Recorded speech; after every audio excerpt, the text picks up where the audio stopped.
Dear student, this is the third lecture of Resources and Development. इस lecture में हम development of resource के बारे में जानेंगे. It was believed that resources are free gifts of nature. यह मानकर कि रिसोर्स प्रकृति की देन है, उनका अंधाधुंध उपयोग किया जा रहा है, जिसके कारण समाज में निम्नलिखित समस्याएं उत्पन्न हो रही है. रिसोर्सेज की कुछ खास व्यक्तियों के ही हाथ में आ जाने के कारण समाज दो हिस्सों यानी कि अमीर तथा गरीब में बंट गया है, जिसके कारण समाज में कई समस्याएं उत्पन्न हो गई है. सेकेंड, समाज में कुछ व्यक्तियों को संसाधन को लेकर लालच बहुत अधिक है. थर्ड, रिसोर्सेज के असंगत तथा अंधाधुंध उपयोग से कई तरह के global ecological crisis such as global warming, ozone layer depletions and environmental pollution and land degradation की समस्याएं बढ़ रही है. अतः इन संकेत तथा विपरीत परिस्थितियों से निपटने के लिए तथा फ्यूचर में इन प्रॉब्लम्स को पैदा होने से रोकने के लिए रिसोर्स को एन इक्विटेबल डिस्ट्रीब्यूशन तथा यूज आवश्यक हो गया है.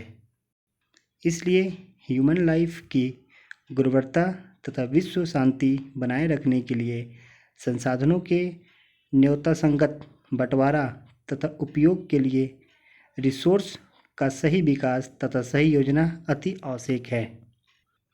रिसोर्स उपयोग का विकास तथा सही योजना ही सस्टेनेबल इकोनॉमिक्स डेवलपमेंट है. सस्टेनेबल डेवलपमेंट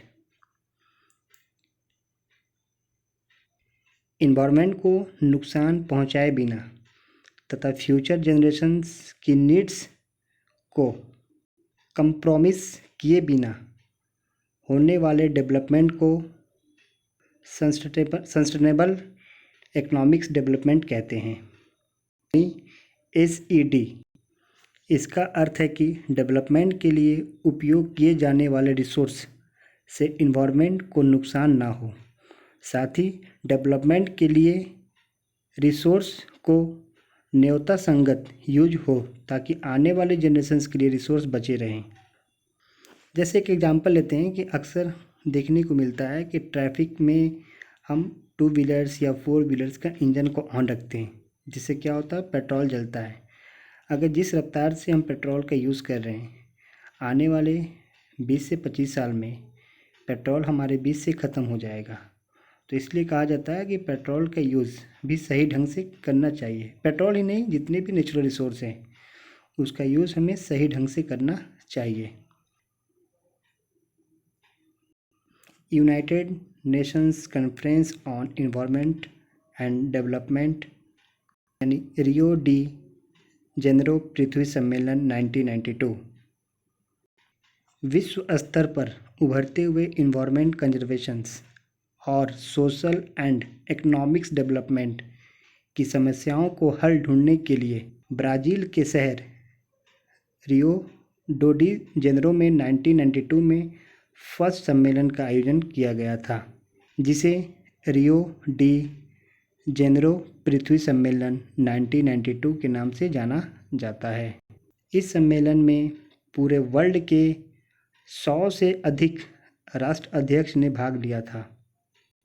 इस सम्मेलन में सभी नेताओं ने ग्लोबलाइजेशन, क्लाइमेट चेंज और बायोलॉजिकल डाइवर्सिटी पर एक डिक्लेरेशन लेटर पे सिग्नेचर किए. इस सम्मेलन में द ग्लोबल फॉरेस्ट प्रिंसिपल पर सहमति जताई और 21 एजेंडा को एक्सेप्ट किया गया 21 सेंचुरी में सस्टेनेबल डेवलपमेंट के लिए.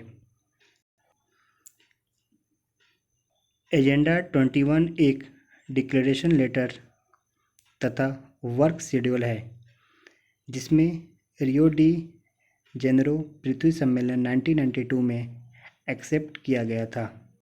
इसका मुख्य उद्देश्य इक्वल इंटरेस्ट, म्यूचुअल आवश्यकताओं एवं सम्मिलित जिम्मेदारियों के अनुसार वर्ल्ड सहयोग के द्वारा इन्वायरमेंट इफेक्ट्स, गरीबों और रोगों से निपटना है।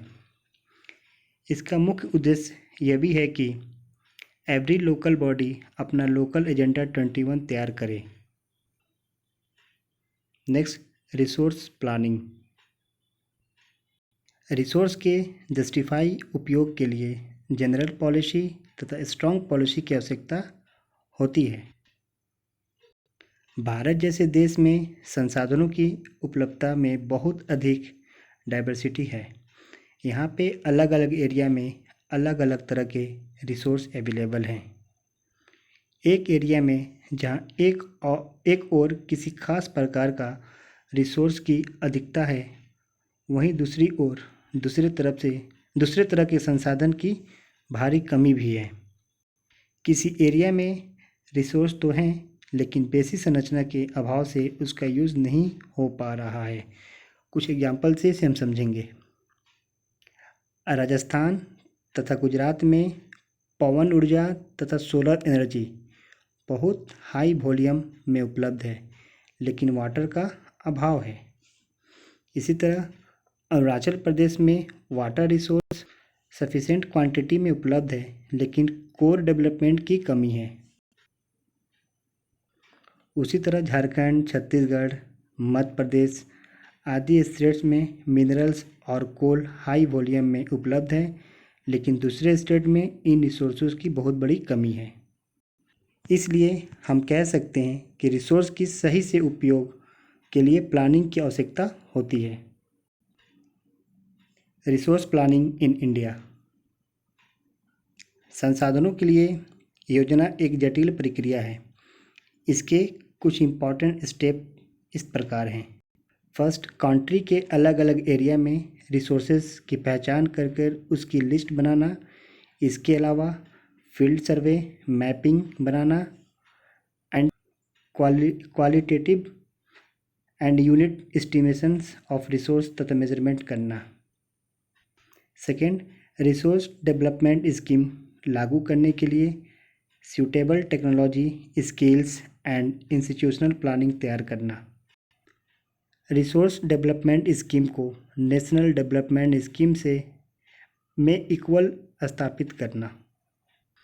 आफ्टर इंडिपेंडेंस, इंडिया ने फर्स्ट 5 ईयर प्लानिंग से ही रिसोर्स के डेवलपमेंट के लिए प्रयास करने लगा था।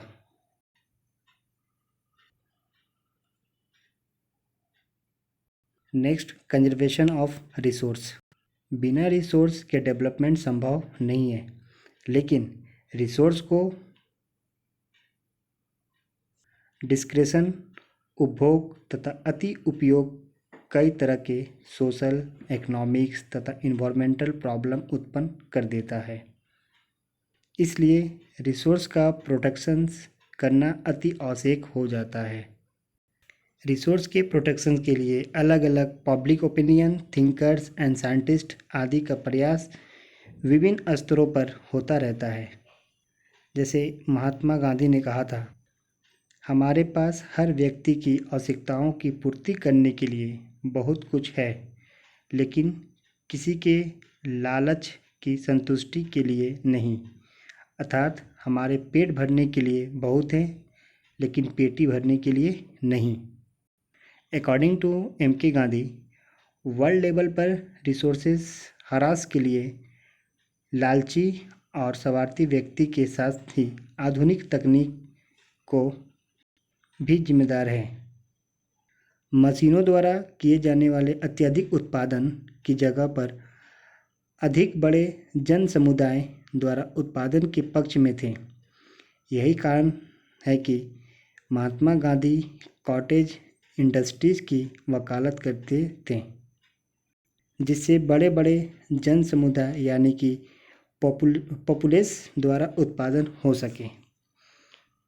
इस लेक्चर में हम लोग development of resource, resource planning, resource plan of India and resource conservation को बहुत ही अच्छी तरह से समझ गए हैं। नेक्स्ट वीडियो में हम लोग लैंड रिसोर्स के बारे में जानेंगे। अगर ये वीडियो आपको अच्छे लगे तो please like, comment and subscribe our YouTube channel.